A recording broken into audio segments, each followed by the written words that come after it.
Hello and welcome to another episode of Avian TOBAGO, a program of the Department of Information, TOBAGO House of Assembly. I'm Avian Parks, and as you know, this week we celebrated World Mental Health Day on Wednesday, October 10th. It's celebrated on the 10th of October every year, and in Trinidad and Tobago it's no different. So we're here to chat a little bit about mental health issues. On set with me is Mrs. Billie Sterling-Lewis, and she's a counseling psychologist and also the manager of the Alcohol and Drug Prevention Program, or ADAP, under the Division of Health, Wellness and Family Development. Billie, welcome to Eye on TOBAGO. Thank you very much. So we celebrated World Mental Health, and there was a lot of discussion surrounding mental health in Trinidad and Tobago. And for me, it was quite heartening because I think more than ever, we are seeing so many issues surrounding mental health. And I think it's a topic that has a lot of taboo around it. We've been very skeptical about talking about mental health. I think a lot of it due to ignorance because we really don't understand it. Yes. And it is such a wide topic. But more particularly, I liked the theme of this year's World Mental Health Day, which was young people and mental health in a changing world. What do you think is happening? Why we are seeing so many young persons with mental health issues? Well, there are quite a number of reasons. We have, as the theme says, it's a changing environment, biologically, socially, environmentally. Young people are facing a whole lot more difficulties and a whole lot more challenges, and they are being raised in ways that may have been different to what we were accustomed to back in the day, as we'd often see. So a lot of times people are saying the level of resilience in our young people is not as it should be. So when they face challenges, they succumb to many of the difficulties as opposed to overcoming them. In addition to that, they have a lot of trauma that young people are being exposed to. Now, it doesn't mean that persons in the past were not exposed to trauma, but the whole issue of resilience and the changing environment, our society is so different. We're kind of a little more individualistic as opposed to communal. All those things that lowers our support base for the young people have all contributed to, and there are other factors, but those are some of the leading ones.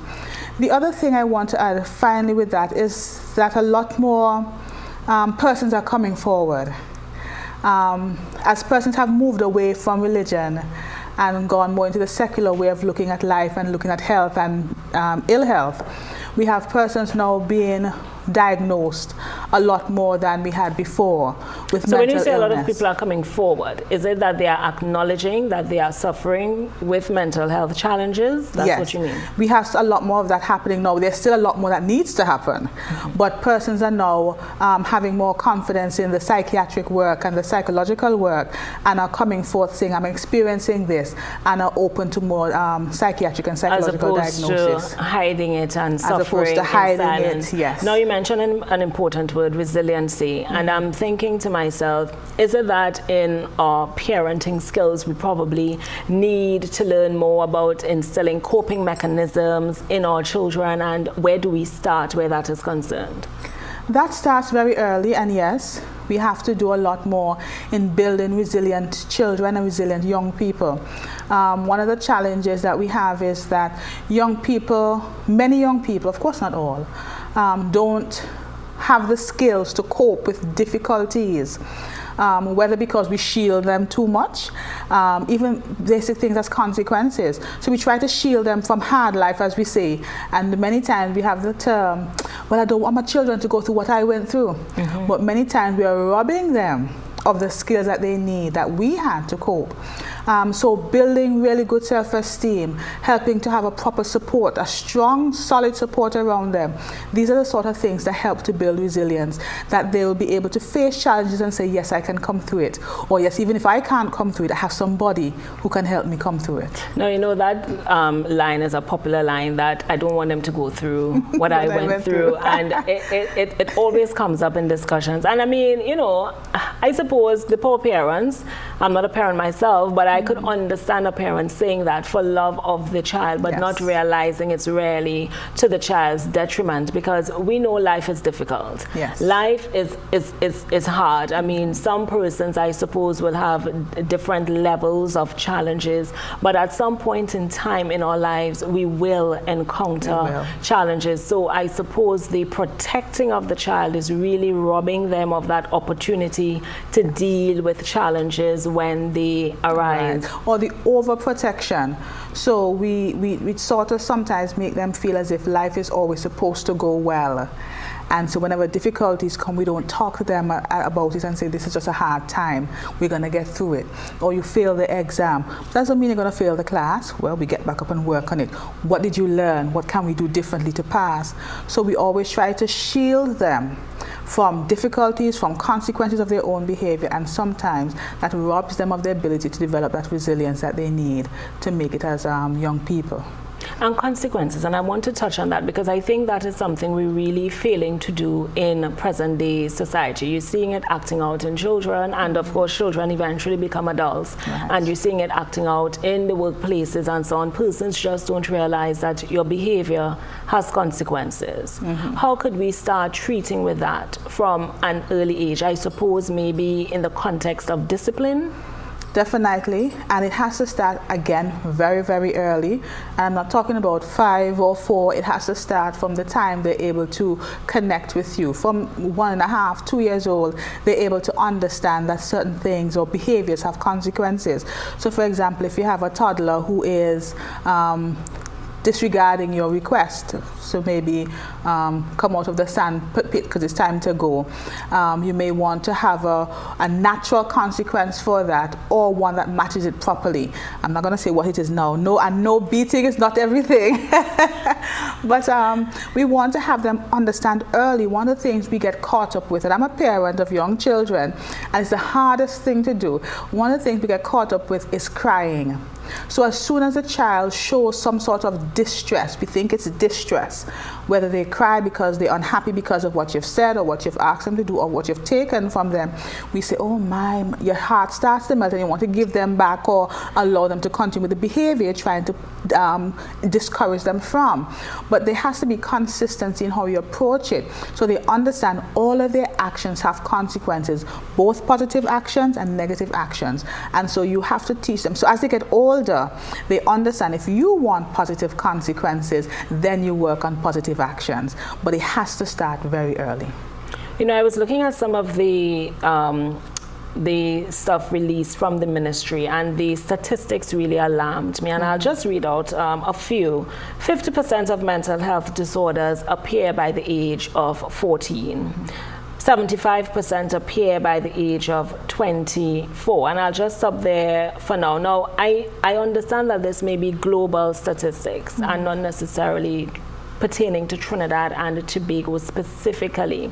But what I find alarming is I remember a few years ago when I was living abroad, I used to see these 15 and 16-year-olds suffering from depression, and I couldn't understand it. I was like, but 15, 16, you know, that's your youth, the height of your youth, and you're supposed to be enjoying life. But a lot of 14, 15, 16-year-olds were suffering from depression.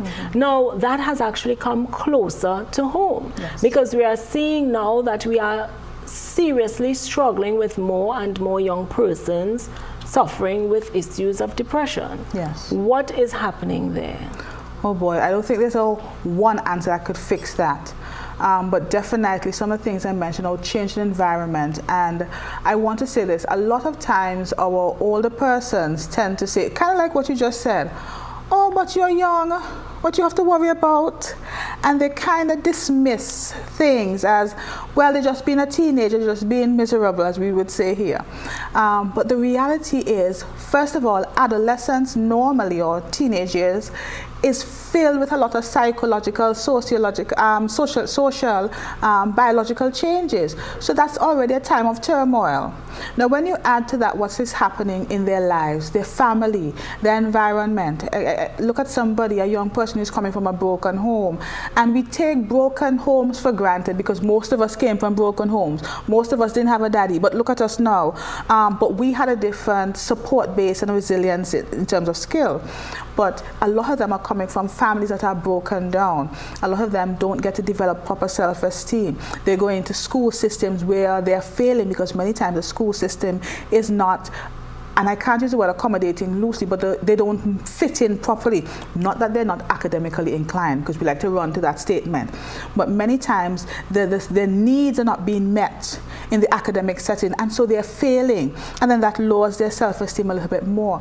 And then we have a society, an environment, communities that are themselves breaking down. So we no longer have that, it takes a village to raise a child. Right now, people don't even have a village, although they live in a village. The other day, I saw somebody commenting, I'm building my village. So now we have to go around hand-picking people who will make up our, unique village, whereas before, it was where you resided. That was the village.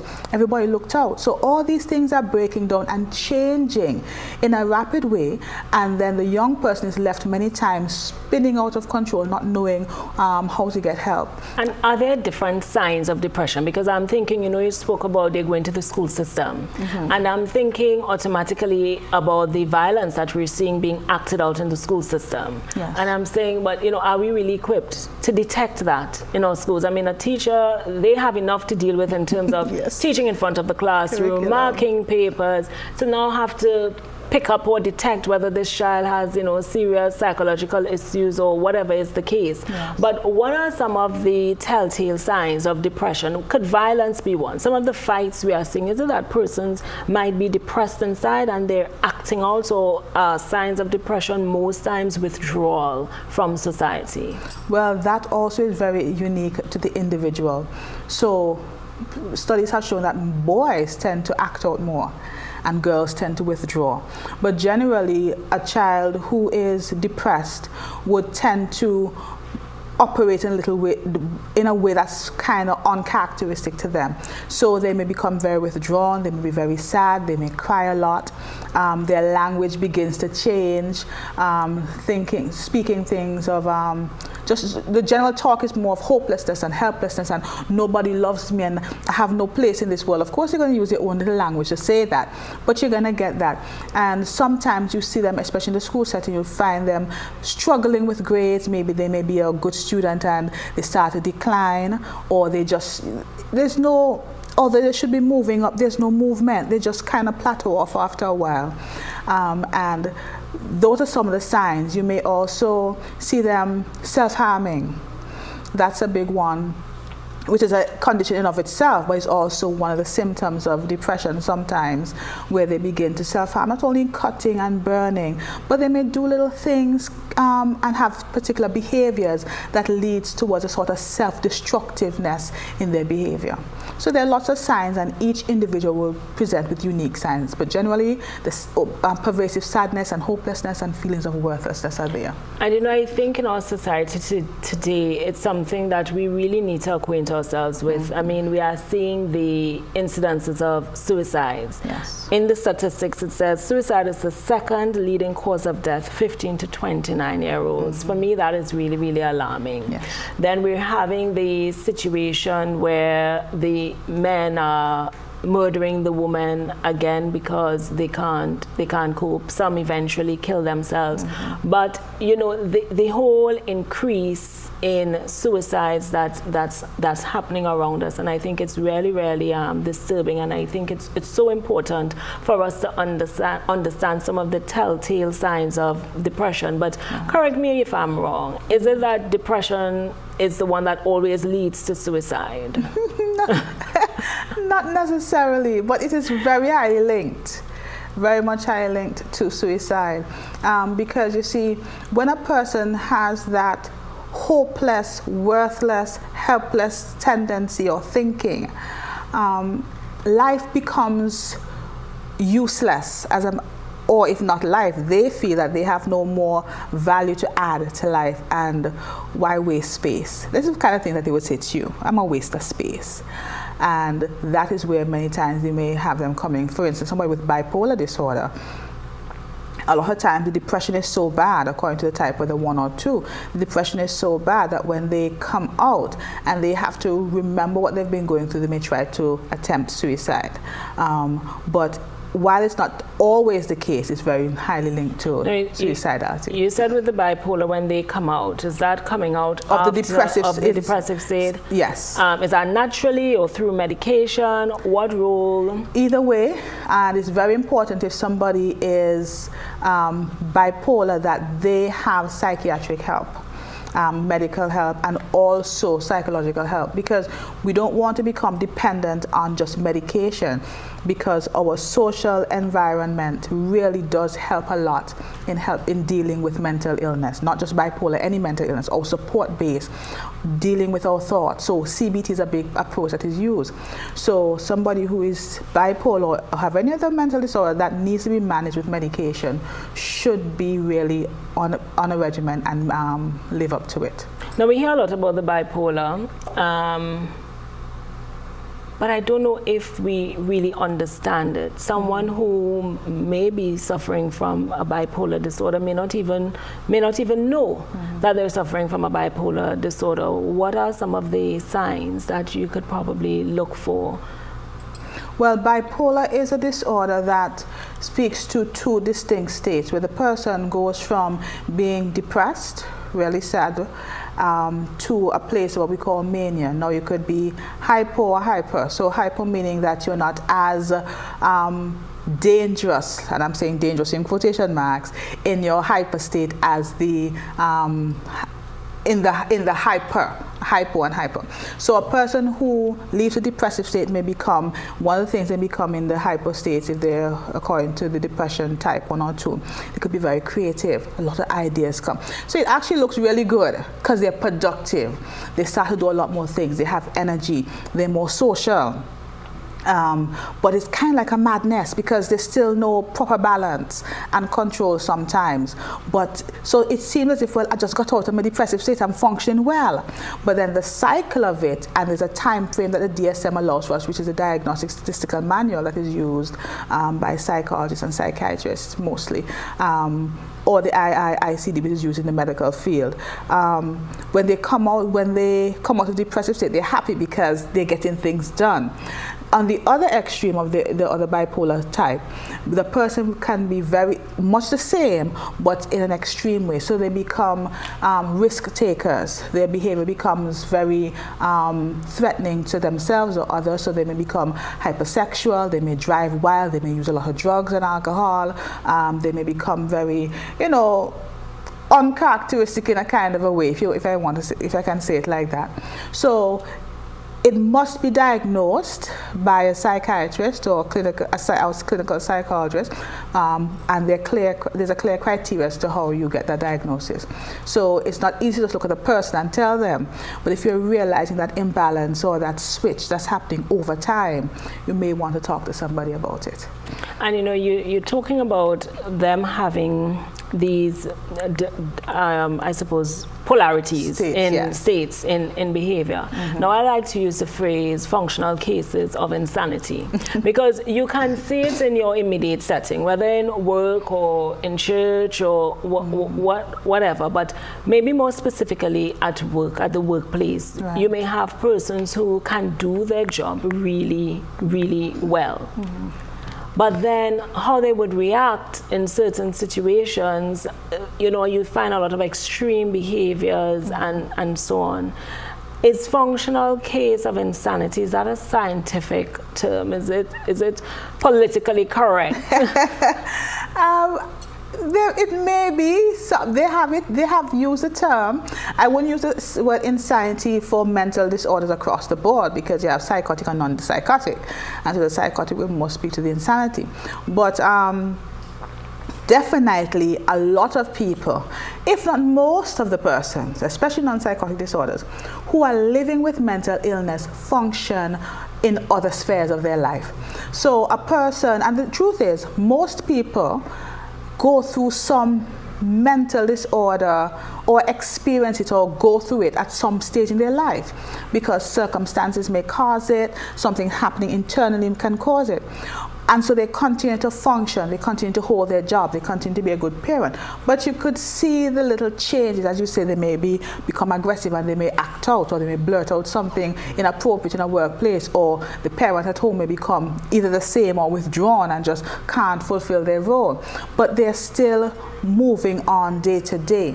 One of the things we have to understand is that mental illness, often that person who is dealing with that suffers in silence. So sometimes we think that the mentally ill are the people on the street only, who you think is going to throw a bottle at you. But most times they're not. They're the people who have the jobs. They're the high function people. And in fact, also, one of the signs, or let me not say signs, but one of the ways high functioning people cope with mental illness is to perform. So sometimes overachievement or overachieving or trying to always be occupied, keep yourself busy, is actually a way for them to on their own manage the mental issues that they're dealing with, because they don't want anybody to know, they don't understand what is going on, or they just can't cope. And so they try to remain functional. So I'm still the worker, I'm still coming, but when they go into a bathroom or when they walk out the office, everything just breaks down for them. They know how to hold it together well, but then it's still there. It's still there. So yes, lots of people function with mental illness, maybe more than less. No, my next question wants to veer on the path of how do you differentiate, and let me explain. We spoke about life being tough, and we spoke about life having challenges. Mm-hmm. Not every day is going to be a good day. Right. Now, because of the stigma of mental health, there are going to be persons who do not want that to be attached to them. So they might be struggling, but they don't want anybody to say they're crazy. At what point is it that, okay, I'm probably just having a bad day, I'm just not in the mood to talk to people, I'm feeling a bit sad. Mm-hmm. And is that okay? It's not that I am heading into depression, I'm having, weird thoughts. But if you understand what I'm saying, the levels, Well, generally for that, you look at things like the intensity, the duration, and how it's impacting the life.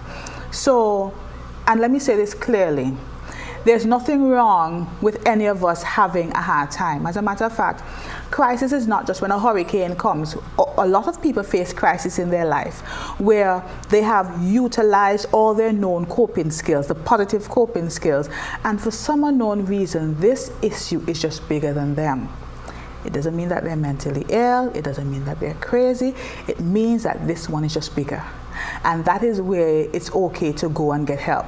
It doesn't have to be professional help if you don't want to, but somebody who you can talk to, who can be there for you, who can be a support and guide you through that, give you some skills, help you think differently, because sometimes in crisis we get stuck. We don't know how to think differently. So in knowing what is going on when to get help, you look at the severity. How bad is this? Is it that I can't get out of bed? Is it that I cry for every little thing? It's not hormonal, although PMS is also in the DSM. Is it that I am reacting to everybody? Is it that I'm super suspicious of everything and everybody now? And then you look at it, how long has this been going on? Is it that it just happened after my husband died? Well, he may just be going through grief, and grief is not abnormal, But we're looking at duration. How long? When did it start? How long? Is it noticeable at certain times as opposed to others? And then how much is this disrupting my life? Is it even disrupting my life? Is it that I can just get through it after a good pep talk with myself? Or do I just flatline mentally, emotionally, and socially, and can't function? Is it that I have to call into work every day and say, I can't make it today? Or is it that I have to call and say, I'm going to be in at 12 o'clock because I had a little disaster at home and there's nobody at home but you? But the disaster is you can't get yourself out of bed, you can't get yourself to face people. So those are three things you generally look at to say, maybe I need to go and talk to somebody. And most times, once those things line up, you may be able to find yourself with a good understanding, explanation of what you're going through, and of course help. Yes, and I think that is so very important, especially, you know, if you tend to naturally be an introvert or a very private person. I suppose that contributes to the suffering in silence, and sometimes it's just really a conversation that you need to have. Yeah. Someone giving you a different viewpoint to the matter, to the crisis, whatever it is. So shift your way of thinking. Yeah. Now I notice there are several disorders. You have bipolar, you have depression, you have schizophrenia, self-harm, anxiety, substance abuse. So clearly it's not a one-all-fits-all. No. And many times you have persons also having more than one occurring at the same time. Okay. Right? So we have what we call comorbidity. So a person may be substance use disorder and may also have depression or anxiety or something else going on there. So it's not just one thing across the board, nor is it that each person has their own disorder, because many people can struggle with more than one at the same time. At the same time. Good. And there are some steps to mental health, and I find them quite useful, and I think it's so very important for us to probably say some of what they are. Well, 10 steps as recorded by the ministry. Accept who you are, enjoy what you do, talk about it, do something creative, get involved, keep active, relax, ask for help, keep in touch with friends, survive and thrive. And I think a lot of what we've been talking about in this interview covered these steps pretty much in a nutshell. Can I add though, a lot of times we forget this very important step, which is spirituality. And research now supports that. Now, a lot of times we mix up spirituality with religion, and religion has become a source of stressor that has caused a lot of mental health issues, because religion hasn't always understood the medical psychiatric issues that we have. But spirituality speaks not only to our relationship with God, but our relationship with each other. And so when we build and have good spirituality, strong spiritual values, we are able many times to maneuver ourselves through and in mental issues that arise, so they don't overtake our lives. And I want to again differentiate, spirituality does not mean religion, although it is a part of religion. Because we are all spirits, we are tripartite beings. Yes. So it's the physical, the spiritual, the emotional. Yes, and many times we leave that off, and a lot of our issues could be helped with strong spiritual connections. In terms of connection to God, understanding. Even in substance abuse, we use that. We call it the higher power. So we understand that there's a power greater than us that can restore sanity, we say in the 12th step. But even with other mental health issues or just everyday living, spirituality is a factor that must come back into the fray of things when it comes to having whole, healthy, balanced lives, and ones that are not only free of, because somebody may encounter mental health issues, but one that manages it very well or is healed from it. Thank you so very much, Billie Sterling-Lewis, for joining us on Ion TOBAGO. It was a pleasure. I learned a lot. Thank you. And I hope you viewers that you learned something too. It's World Mental Health. It shouldn't just be for October 10th. You know, we are all connected with someone. We are connected with each other. And it's so important for us to be our brother's keeper. And even for our own selves as well, to monitor our own selves, our own mental health. That is also very important. So I want to thank you for viewing. And this is Ion TOBAGO, a program of the Department of Information, Tobago House of Assembly. Thank you.